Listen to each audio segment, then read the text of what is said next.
believe you would have said anything. In consideration of the totality of the circumstances, Ms. Miles, we are left with only one reasonable, logical, and circumstantial conclusion. Who, we ask, is the only person with motive, opportunity, and the known associations to have shared this information? Before I get into the next part, let me make an editorial observation. I would not have expected anything other than what we got from you, Mr. Hamer, or your group, because you, sir, are a watchdog on the city and county, and everything goes on, and we appreciate that you keep us on track. It particularly does, disappoints is a weak word. Mr. Leone and I have been friends for 45 years. Significant in that friend relationship is I worked for his father and for him during the summers during my college experience and for a short time thereafter. In 1995, or thereabouts, I took a stand against the Colorado State Patrol, for whom I was, my beloved Colorado State Patrol, for whom I was employed in defense of Mr. Leone and his firm in the investigation of a commercial vehicle accident in which he was erroneously being charged as at fault. Ultimately, that was resolved in his favor, largely in part to my intervention, and it disappoints me that we have come here. If I may now shift gears and redirect your attention to the complaint itself, I have some circumstantial observations that I'd like to share with you regarding this document. It is my opinion that what you have before you, or what you have had read to you before you, is a sanitized version of a collaborative effort by persons unknown, signed by Mr. Bonato, and presented as his own effort. And while Ms. Tenoy, on May 18th, as reported by Councilor Downs, rendered the documents safe for distribution, it is my opinion that Ms. Tenoy was totally unaware of the amount of protected information that must have been shared in the drafting of this document. I am not a trained document analyst. However, as a law enforcement officer of 40 years experience, reading driver and witness statements, as well as in my capacity as a patrol sergeant, and having regular occasion to review crash reports, warrant applications, and myriad collateral police reports, I consider myself to be quite competent in reviewing legal documents. And in addition, I, like yourself, am entitled to my own lay opinion about this document. I'm about to give it to you. An initial observation is that people tend to write as they speak. And individuals' mental capacities for thought, organization, syntax, grammar, and the like often transition from their spoken word to their written word. We all know the purported author of the document, Mr. Bonato. We are well aware of his verbal communication skills, his ability to organize and present his thoughts, and the strength of his vocabulary. I submit for your circumstantial consideration that while some of this document is reflective of Mr. Bonato's skill set, there are parts of this document that exceed his communication capabilities. Here's a specific assessment that I offer for your circumstantial consideration. The document is written in very large font, probably 20 to 24, indicative of emphasis and or anger. All capital letters are used, which usually indicates that someone does not understand the rules of proper capitalization and or grammar. Given the fact that ethical is an adjective, not a noun, and the document is inappropriately titled as ethical complaint, the correct title should read ethics complaint. But it goes to my point about writing as we speak. Pursuant to Article 17 of the Municipal Code, this document should be submitted to the mayor and or the city attorney. Yet, Mr. Downs chose personally to deliver a copy of an internal document to my employer, Sheriff Jim Casillas. Given that Mr. Bonato's first effort on April 24th was defective, fatally so, because it was not verified as required by Article 17, Councilor Downs instructed him to have it verified and notarized, and specifically directed, I'm told, Mr. Bonato to not send it to Sheriff Casillas. Lo and behold, on May 1st, Councilman Bonato, now having the document notarized by Carol Brandolino, again addressed a complaint to Sheriff Casillas contrary to the direction of our legal department. In my mind, this defiant act of Mr. Bonato begs the question, why was it so important for Mr. Bonato to have Sheriff Casillas be made aware of his concerns? As supported by Mr. Leone's vociferous Facebook comments, I'm circumstantially led to believe that Mr. Bonato and Mr. Leone were alternatively used to motivate and create problems with me, or for me, at my place of employment. Okay, now let's analyze the document. The entire first paragraph grossly exceeds Mr. Bonato's publicly demonstrated organizational skills. In this paragraph, a proper foundation is laid. The date, the time, the location, and a specific list of all in attendance, inclusive of their title, is established. Given my experience with legal documents and my knowledge of Mr. Bonato's communication skills, this practice of initially setting the stage has dominant influence of someone with greater experience in legal documents than Mr. Bonato has ever known to be, in my opinion, has ever known to possess. With few exceptions noted below, the remainder of the document reeks of Mr. Bonato's writing skills. Typical of Joe Bonato's abilities, the first sentence of the second paragraph runs together and includes 3 changes of topic, which per proper English grammar should be separate sentences. First, he talks about there being a discussion, then in the same sentence he switches to describe what I was wearing, and then in the same sentence he attributes 2 quotes for me, neither of which are accurate. He quotes me as saying, quote, "You're acting like Mr. Cool, get your foot off the chair." In response, I state I had a severe backache. That's why my foot was on the chair. In response, his response was stand up in a very loud, commanding voice. Then I said, be quiet. Despite his wishful thinking, I did not call him Mr. Cool. According to the transcript and the tape or the audio that you may have listened to, I told Mr. Bonato, look at you putting your foot up on the chair like a kid. It is true that Mr. Bonato complained about his backache, and I did tell him to stand up. I may need your help, Monica, but let me see what kind of mess I can make by myself.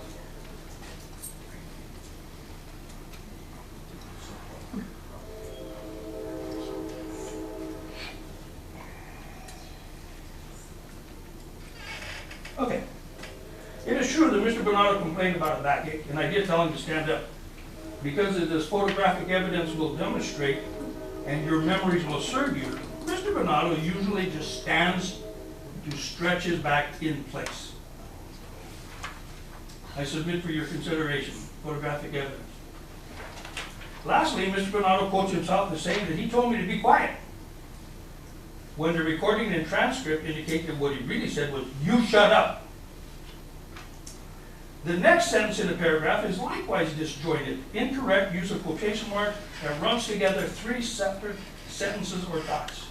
A particular note is that Mr. Bonato, in describing my dialogue with him, uses the phrase, a very loud, commanding voice.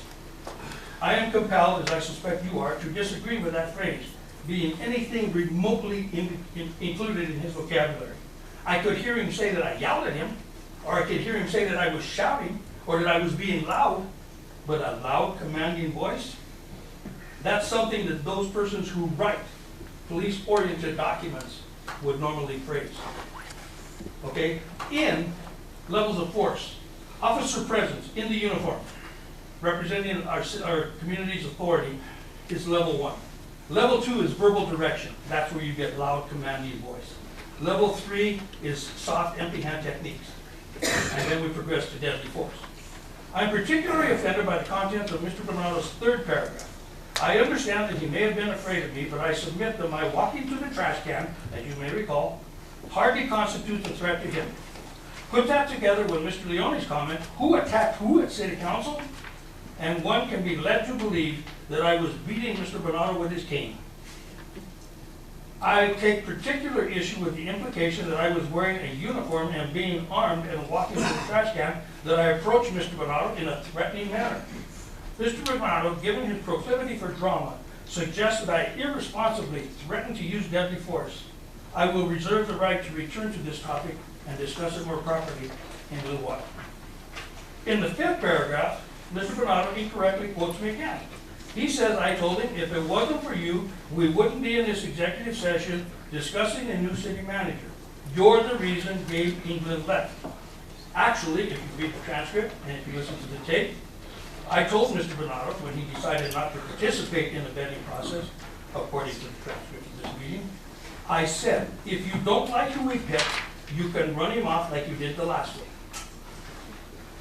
In the very last paragraph, Mr. Bonato says that I told him before that he was responsible for the departure of Mr. England. As best I recollect, I rarely speak to Mr. Bonato, and much less would have had occasion to make that statement to him. Granted that I have said that about Mr. Bonato, I have never said it to Mr. Bonato, as he suggests.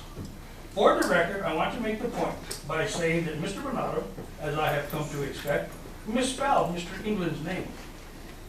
He spelled it without the second E. That's the way he works. Doesn't even dignify the person by the proper name. This is reflective in general discourtesy that he has for people that he doesn't regard.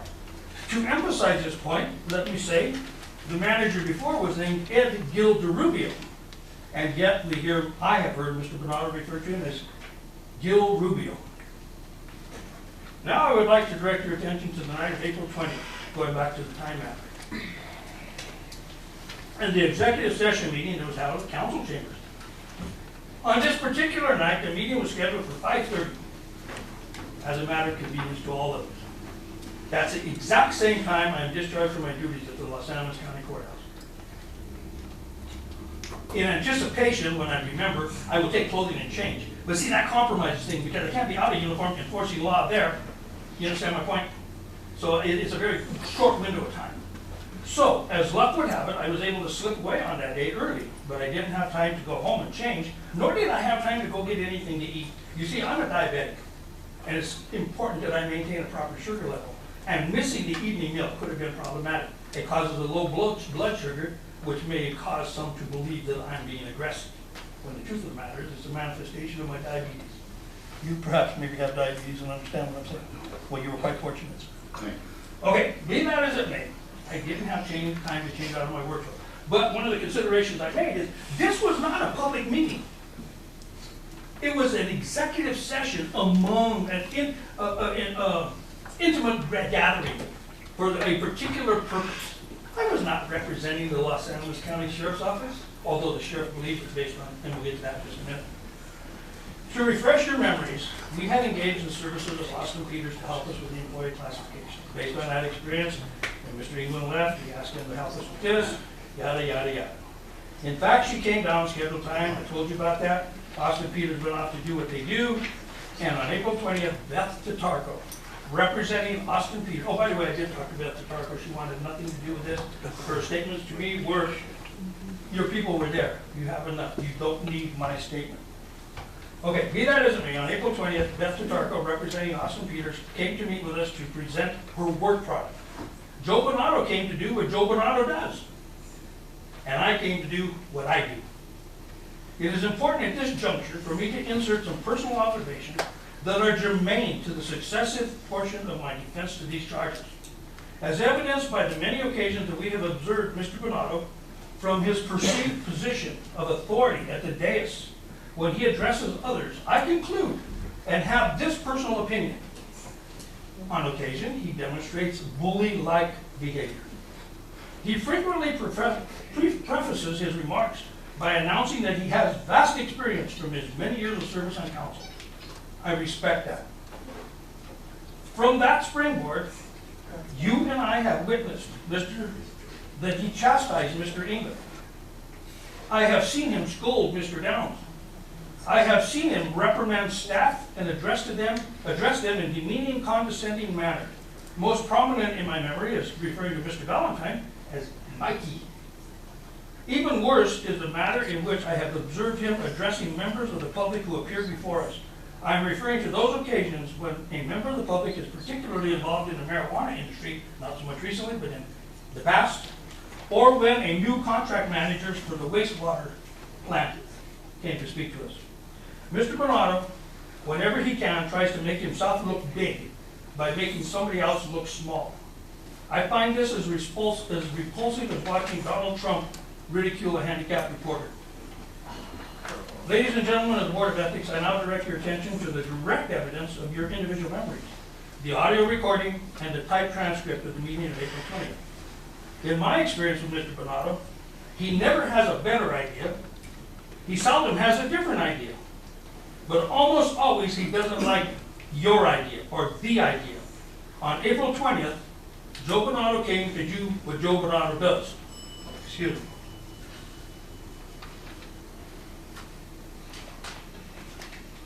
He began that meeting, guide me, counselor, by bullying the Austin Peters work product. Recall? Much to my embarrassment, he then began to bully Mr. Tarko, the presenter. Then he began to bully the Austin Peters group and the process that we were using, to which he had agreed in all the days leading up to this. As we professionally addressed his concerns, he did what Joe Bonato does, and he began to pout and whine. As a matter of disrespect, he turned his chair away from the presenter, like the Notre Dame graduates did, and he put his foot on Liz's chair when he had the alternative to do what he almost always does, stand and stretch.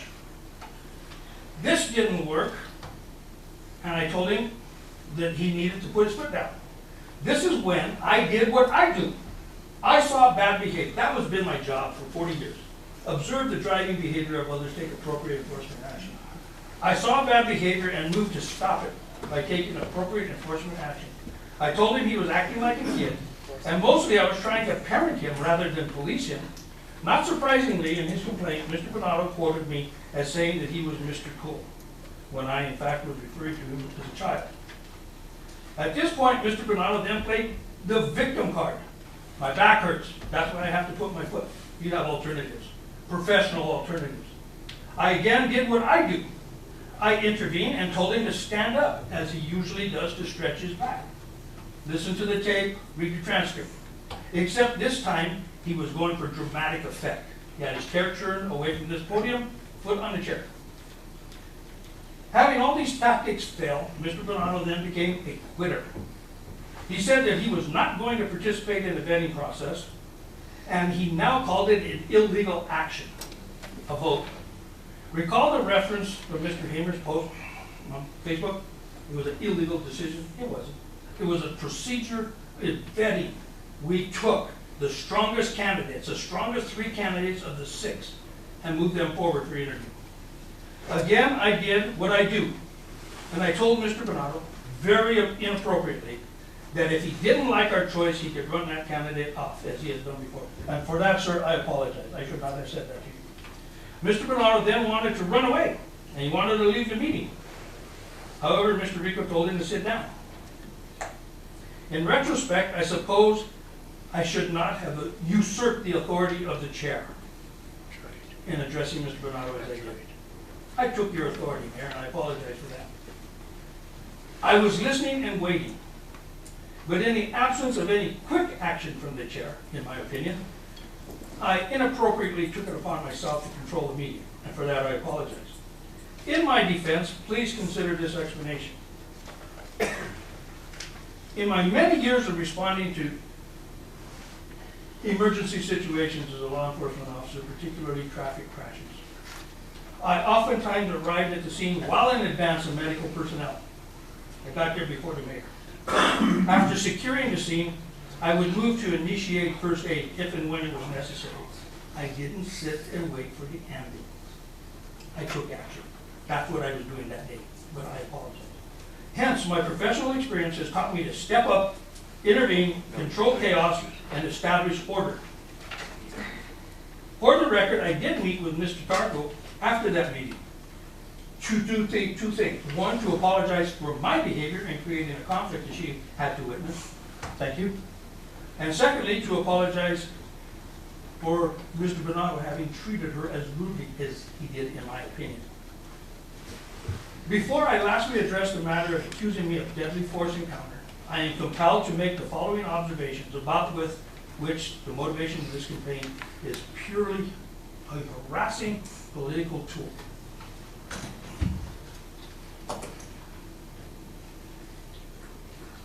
On a recent night, when he was being particularly full of himself, Mr. Bonato shared an elevator ride with Councilwoman Miles from the 3rd floor to the 1st floor. During that ride, Ms. Miles told me that Bonato, without provocation, without question, boldly volunteered to Ms. Miles that, quote, "we are going to clean house in November," and he didn't care who knew it. Is that true? Thank you. Next is the night of the executive session. Very good. In another recent conversation, Mr. Bonato was reported to have said there will be more coming, as some sort of an ambiguous threat. Having an opportunity to mediate this difference between Mr. Bonato, between us, Mr. Bonato chose not to appear. And it's probably because he is less interested in the resolution of board relationships than he is in maintaining a conflict for political purposes. For Mr. Leone to instigate and inflame this matter on Facebook suggests to me that he and Bonato are in a collaborative relationship to change council by whatever means they can conjure. In closing, consider the following circumstantial observations as I make this final point to demonstrate my experience in board service and to qualify the purity of my actions on April 20th in trying to prevent Mr. Bonato's outlandish behavior, to put him in check. In addition to my services on City Council, which, by the way, Bernadette Baca kind of solicited me to come in and replace Pondo. I mean, I don't understand where she fits in this, but I guess I'll learn. I served on School District Number 1 for 8 years. During that time, we awarded teachers 2 raises and built a new elementary school.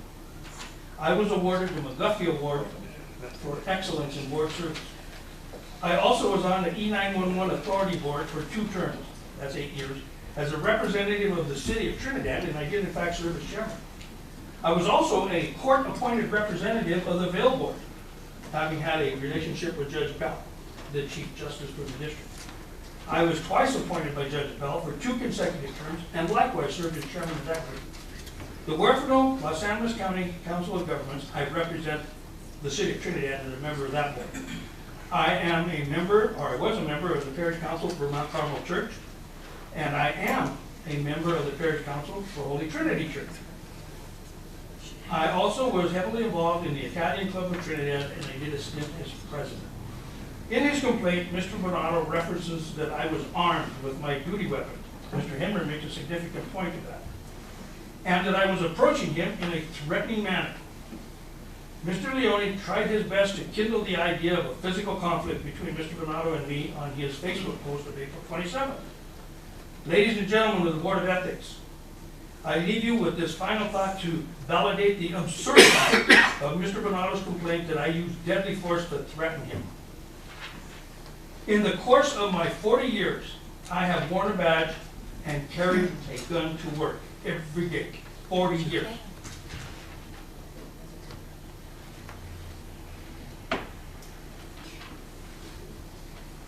I am the only member of the Colorado State Patrol, past or present, to have received 2 medals for valor, for which the citation reads, "Heroic action and conspicuous valor above and beyond the call of duty, disregarding the imminent risk of life or serious bodily injury, therefore exemplifying the highest traditions of the Colorado State Patrol and standing as a credit and inspiration to his fellow members."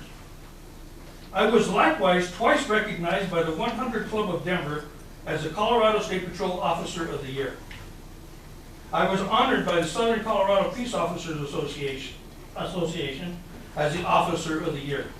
I am the only officer outside of the department to have been awarded an official commendation by the Trinidad Police Department. I have received 23 official commendations from the Colorado State Patrol for a variety of significant.